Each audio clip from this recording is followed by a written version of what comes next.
Good morning. Hi, Lynn. Hi, Delinda. Well, hi, everybody else who's smart enough to have joined us today. Yes, yes. Thank you so much for spending your Tuesday morning with us. It's always such a pleasure. And actually, I'm so honored every week about that because you could do a lot of things at this time slot. So we really appreciate it. And for those of you who watch later in the day, same thing. Just thank you so much for taking your time to take a listen. And you guys are in for a treat today. So because Lynn is here to talk to us about her new book right here. You see, I have little sticky notes on all well, not all, but many of the places that I wanted to talk to her about. And I was just in Chicago. What is it now? 2 weeks ago, Lynn? Is that about right? Right. Yeah, and we had such a great time. So, first of all, Lynn, why don't you just tell them a little bit about you in case they haven't been on and heard you before, and then we'll get into your book. Okay. Well, it's funny because I call myself a neuroscience nerd.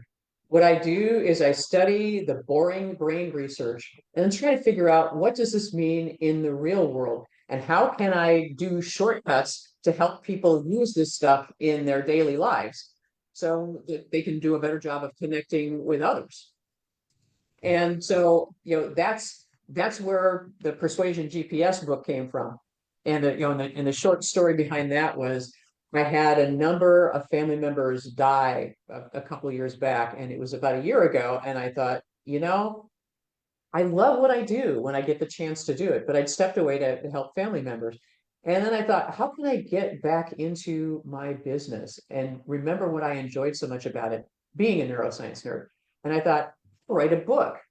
And and I'll put together all the things that I know work and have worked for my clients and have worked for me, and and put them in a place that gives other people access to them. So that's where Persuasion GPS was born.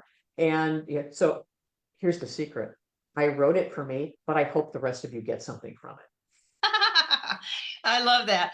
And I love all your stories. So in every chapter, I think every chapter, there's just a great story that illustrates what she's talking about and it makes it more real and very identifiable. Like you can kind of relate to what's going on because of the story. And that's another thing about you. You are an excellent expert storyteller. That's another one of your claim to fames. Thank you. Thank Yeah, you. or I'll claim it for you. How's that?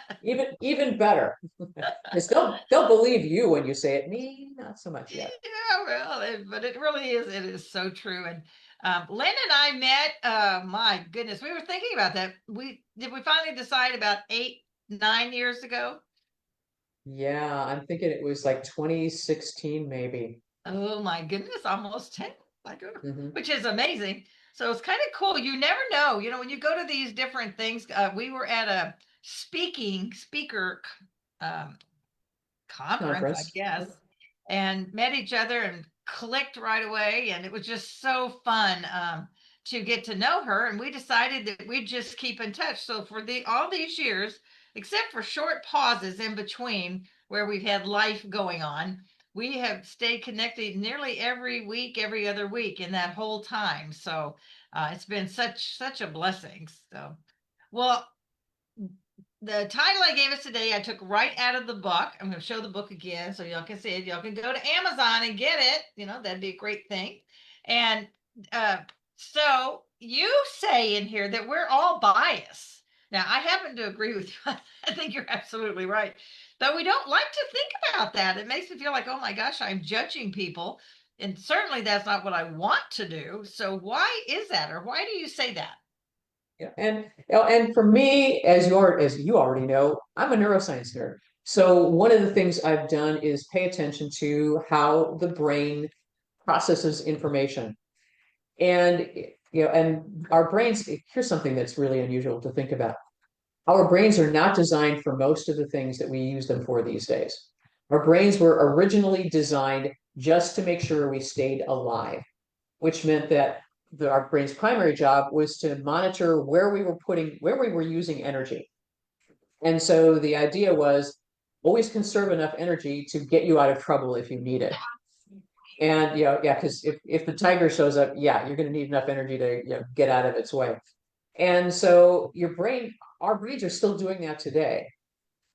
And when we have to, think hard about something, for me, second grade story problems. The train leaves the station at 2 o'clock and it's going at 40 miles an hour. It's like already my eyes are bleeding. And I and know I so hate that. and there's and if you want to nerd out on this stuff, there's a great book by Daniel Kahneman uh, called Thinking Fast and Slow. And the idea is your brain does not want to think slow. Most of our brains do not want to do the story problem. So our brains are looking for shortcuts. So we don't have to think so hard. So we'll have that energy to put to good use if something pops up, which means that when you are confronted with a new person, for example, and you're trying to figure out who they are and what they're up to, your brain will default to, have I been in this kind of situation before? Have I met this kind of person? What was it like then? And then apply that information to this new person. And here's the problem. It's a shortcut in our brain, but we treat the assumptions that we make to fill in that gap between what we see and what we know about this person. We fill it in with assumptions that we make, with judgments that we make. And the bad thing about that is that we treat this stuff as though it's true. So it's got no basis in fact, but we still believe it. That's where the problem happens. That's where bias shows up.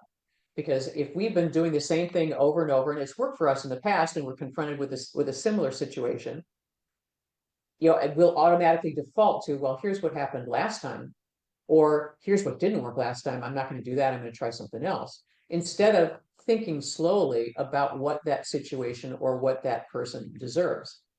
And that's where bias comes from. So it's not a choice that we make. It's something that happens automatically, which means that if we can be aware of this stuff, we will be less biased. We will not be taking these shortcuts. We'll actually be present with the person that we're with and see what's going on, and decide what to say or do based on that, rather than these judgments, these conclusions we've jumped to in our head. Wow. And it happens so fast that we don't even really know that it's happening, right? Right. Well, and here's a simple one. It's actually it's twins. It's called the halo effect and the horns effect. You meet a new person, and this person reminds you of somebody who's a good friend of yours. And so you start automatically applying these nice things to the nice qualities that your friends have to this person, even though you've not seen that person do any of that stuff at all. And so you treat this person as though she is like the friend you equate her to. And the opposite of that is the horns effect, where you meet somebody and for some reason, you probably don't know why, you dislike this person. And so then you start dumping all kinds of negative stuff on this person. And once again, you believe it's true. So the halo effect, you give people positive qualities that they don't necessarily have because you're thinking that they're like somebody else you know that you like. And the horns effect, you attribute negative qualities to somebody you don't know because they remind you of somebody else you don't like or some kind of situation that you were in that you didn't like and that person was there. Wow. Gets you to lots of trouble. I can see where that would be. It's like, oh my goodness. So we have to be careful. So how can we do a better job of that? I mean, you said take it slower. Mhm. What do you mean? And for me, and I'll just pull out my book because that says it succinctly. It's you start, there are really three things you can do. And the first one is ask yourself three questions. If you think, oh geez, I just figured out, I just thought that this person was, talking behind my back and doing nasty things. And you've discovered this person isn't the one who's gossiping about you. The first question you ask is, how have I reacted to this person, this thing, this situation before? Because chances are good you've been in situations like that. Well, what have I done before? So it makes you conscious of your actions and your words, and then The second question, why did I do that? And chances are you did it because your brain was lazy and was just applying things that you'd never, never actually seen this person do. But you're doing that anyway because your brain doesn't like to think slowly. And the third question is, what's a better way to handle that now? So it brings you out of the winging it and and thoughtless, literally thoughtless behavior because you're not paying attention to why it is you're saying or doing something or why you believe somebody is this way. It stops that track. It makes you think a little bit more slowly. And then you're dealing with what you see and what you hear rather than what you're imagining. And it is amazing, I guess, how we believe things that aren't true. I mean, based on just our own stories that we've told ourselves for years and years that we've just accepted. And I think that probably feeds into it as well, right? Mm-hmm. We have our own inner story that's going on, and then however they feel about that. The brain can get us really confused. Oh yeah. Well, and that's the once again, that's the negative bent thing, which is our brains are designed to keep us alive. So our brains are constantly scanning the horizon, looking for physical and verbal risks and threats and getting us out of the way. So we survive. And Mm-hmm. so bias comes from, okay, I've been in a similar situation. What happened then? I need to get out of this. So your brain will constantly look for the negatives and treat your world as though it's a negative place, a place to be fearful about. Yeah, and unfortunately, this is where religion comes in because it allows us to not believe, yeah, not automatically default to the world is a negative place, and to have faith that good things happen and that there is a being, a force, however you want to, qualify it, that wants good things for us. So that too is another way to stop unconscious bias, to believe, okay, every time I come up with a negative conclusion about something, where did this come from? And is it true? Mm-hmm. Mm-hmm.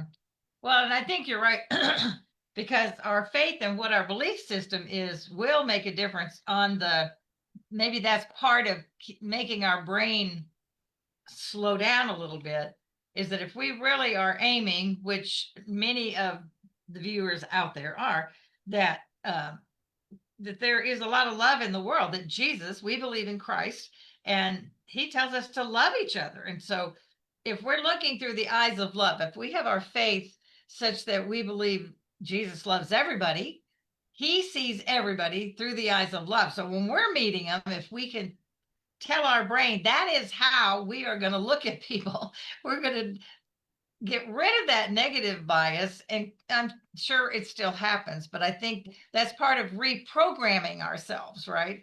Of like, okay, I don't want to, okay, use, and this is one of your types of bias because you gave several, there's different types of bias out there. Mhm. And one of them, yeah, I don't remember what it's called, but basically, I think I shared this with my Tuesday night class or something about I used to be, I'm better. I am so much better, but I used to be so biased against people with tattoos. I Mhm. just thought it was terrible. I grew up, whatever, the 50s and the 60s, and if you were in the air or the army, it was okay to have a tattoo. But if you weren't, you had no excuse. And so this bias that we grew up with, oh my gosh, look at that. And truly, last Sunday we were out at a place listening to some music, and our couple table just right there, the table before us, all four people were literally covered with tattoos. Now, both my kids have tattoos, and it took me a long time to get over. So I'm really trying to train myself to just see through the tattoos. The tattoos do not mean that they have bad character, but because of this conditioning in the past, that's kind of what I thought. So I'm learning to accept, and one of my goals is to accept people more of who they are, besides instead of who I think they might be, based on this Mhm. bias that you're talking about. So I don't know if that Right. makes sense. Yeah, and what you're talking about is something called affinity bias. And affinity bias, that too, you mentioned these are old stories from your childhood and your growing up. Affinity bias is old stories from us as we're, when, when humans were coming out of wherever it is you want them to come out from. And, and the idea is we all lived in tribes, and and we needed to look like the other people in our tribe, because if we didn't look and act like them, then they might kick us out and we wouldn't survive on our own in the jungle someplace. Mhm. So the idea is you hung out with people who looked like you or people who didn't have tattoos. And you could be fearful of people who looked differently than you look because they're from a different tribe, and and maybe they're threatening. So all of this stuff goes on in our subconscious all the time. Because and if you're a stats kind of person, your conscious mind can process between 10 to 50 bits of information per second. Your unconscious mind can process upwards of, depending upon which research you like, 11 billion or 14 billion bits of information per second. Woo! So your conscious mind cannot handle all the stuff that's going on in the world. And there is something called the reticular activating system, which allows things to bounce up and down between your conscious and your subconscious mind. And so the idea is if you think something is important, your subconscious mind, which collects all this information you don't even know you have, will bubble it up if it knows that's what's important. So the whole idea is you're looking around to see who looks like you and you want to hang out with them. Here's one of my favorite stories about that. It was a friend of mine who was applying for a job and she was a redhead. And she noticed when she went to do the in-person interview that everybody in the department, including the guy who was, interviewing her for the job, they all had blonde hair. And she looked at him at one point and she said, "Is having blonde hair a prerequisite to being hired in your department?" No, of course not. And then he paused and looked around and realized that yes, he had hired a bunch of, male and female blonde haired people. And he was shocked by this. That's how deeply it goes. We look for people who look like us because we figure, once again, it's that bias. We project on them. If they look like us, they'll act like us, and the same things that are important to us are important to them. This is our tribe. And we mistrust people who don't look like us, and Boy, then go out and hire blonde people. and hire blonde people. Wow. And that's interesting too, because when you think about, um, we do tend to gravitate towards people who are more like us. Mhm. um, Remembering when we growing up going to church, everybody wore the dress. In early years we wore little gloves. I mean, that's how other era. Don't do that now. And then take it to today's gang members. They dress and do all that because that is their tribe, their family that they've brought together. And so that's a pretty powerful thing, wanting to be around people that are more like us, right? That must go pretty deep. Mhm. Yeah, and and basically it's all a safety issue. I want to be safe with the people around me. And people who do not look like me, I can't trust them. Mm. And that could be where the good old horns effect comes in. They don't look like me, so they must be bad. Mm. So we have to really do some work, I would think. Is what that's telling me. We have to Mhm. really do some work to not let that bleed through, to really try to um, train ourselves to look at people differently so our brain doesn't automatically go to that negative side. Mhm. So just because they look one way, just because they have tattoos doesn't mean they're a bad person. you know Right, or right. just because they've got beautiful, and of course I always love people with long flowing blonde hair, and I always think, oh, they're so awesome, whatever. That doesn't mean they're a good person or somebody that I would like. It just means I love how they look. Mhm. So we And, do a lot of bias on how it looks, I think. yeah, and you're absolutely right. When you like somebody, and actually they've done studies. People who are pretty, we give them a lot of positive qualities. People who are not pretty, in as far as our culture defines it, then we attribute negative things to them. Once again, and it's all unconscious bias. We don't even know we're doing it. So that, that's why we ask those questions, to stop that automatic kind of thinking and reaction to, so who is this person really? And probably the best thing I found, well, actually, so here's something that's slightly amusing. They've done research and it indicates that who are considered the most fascinating people you meet, and the answer is people who listen more and talk less. We automatically think they are more fascinating. So we technically we know less about them, but because they listen to us, we think they're fascinating. And and so for us, if we're truly trying to slow down and recognize where when we're using bias, and frankly that gets in the way of us connecting with other people, there are a couple of different types of listening that you can do. And the first one is the most common, and it's called listen to respond. So we're paying attention to the data that somebody's sharing with us, what job he or she has had, and or how many kids they have, or the vacation, and that kind of stuff. And what we're doing is our brain is thinking, as they're speaking, our brain is thinking about what it is we're going to say next, when they take a breath, and and so how we'll continue the conversation. This is the most common type of listening. The better type of listening is called listening for understanding and empathy. So what you're doing here is, yes, you're not only listening to the words this person is saying and the meaning behind those words, but you're looking at the entire person. So you're looking at their body language. You're listening to their voice tone and quality. You're seeing what it is that they're wearing or how they're standing. All of this kind of stuff. You're giving this person your full attention to have a better understanding of this person. And when you do that, you're automatically getting rid of the bias. You're checking that impulse that your brain has because you are truly present with this person and you're asking questions about what it is that they're saying. And then connections can form. So I say listening to respond gives you data. Listening for understanding and empathy gives you connection. Oh, I love that. A great example of that, when as you were talking, is Mary Kay Ash. So most of y'all out there know I was in Mary Kay for a number of years. And one of the things that people always said about her, and it is true because I got to actually meet her, is you could be, everybody always wanted to meet her and shake her hand and go up and get their picture made. And at the end of the day, believe me, you are extremely tired, and she would be, but she would stand there and shake hands, and she never moved her eyes off of you.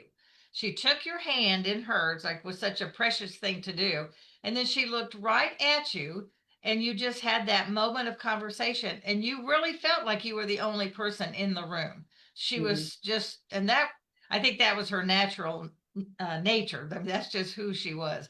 So mhm, it does mean a lot when we really, I love how you call that listening with understanding. And mhm. again, that's something we can learn. We can do better at that. We can train ourselves to be better at that. Right, right. Yeah, because we've all been in the conversations with somebody who just can't wait for us to shut up so she can talk. Yeah, And exactly. you know how unfulfilling that is. And frankly, then your unconscious bias goes wild and dumps all kinds of crap on that person. And and it could be that this person has just gone through something and needs to spew. There could be so many reasons why that this is not how this person usually is. And and I learned long ago, although it was a hard lesson to learn, that I could either be right or I could be kind. Mm. And it's taken me a while to to move the needle on that. So it's true, particularly when I'm behind the wheel and I'm in Chicago, so there's always plenty of traffic. It's like, okay, I can sit here and have an aneurysm yelling at the driver in front of me for cutting me off, or I can think, well, okay, that person just needed to be ahead of me for now. Okay, yeah, go on. uh, so that too is a choice of where you're going to put your energy. Absolutely, absolutely. Well, we are, oh my gosh, we're right at the top of the hour. So real quickly, if you can, Lynn, uh, sometimes when we do misjudge or misspeak or something, you have a couple of responses. I'm looking at page 63, not that you need to look. So Okay. y'all need to get this book. There's so many good. So whether you're looking at from a business perspective or just better relationships in your life, whether it's work or family or whatever, sometimes we do make mistakes. I mean, a lot we do. And you have some here of like sometimes we hurt people's feelings. Sometimes we come off stronger than we want. That an area where I've had to work on based on the personality styles, which is what you work with as well. How can we respond when we know that we've misjudged or had a not correct bias? I don't know how else to say that, but I like Mhm. some of your responses of how we can overcome that with someone. Mhm. And the scoop is the underlying idea is fess up when you mess up. I like that. I like that. Yeah, because usually it's not like you're covering up anything that other people haven't known. When you mess up, you mess up. And so, to say things like, yeah, I'm sorry, I thought things, I jumped to a conclusion. I thought things were this way, but now that I've listened to what you have to say, I understand that it's this way.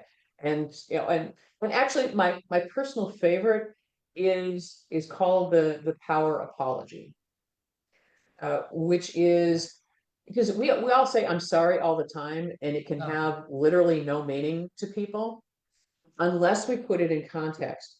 So when you mess up, if it's on unconscious bias or anything else, what you do is you go to the person and first off, you admit what it is that you did.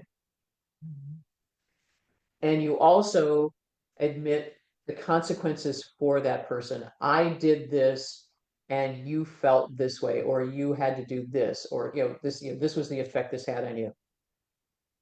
I want to apologize for this, but I know, you might not be ready to accept my apology right now. So here's what I'm going to do to never do this to you again.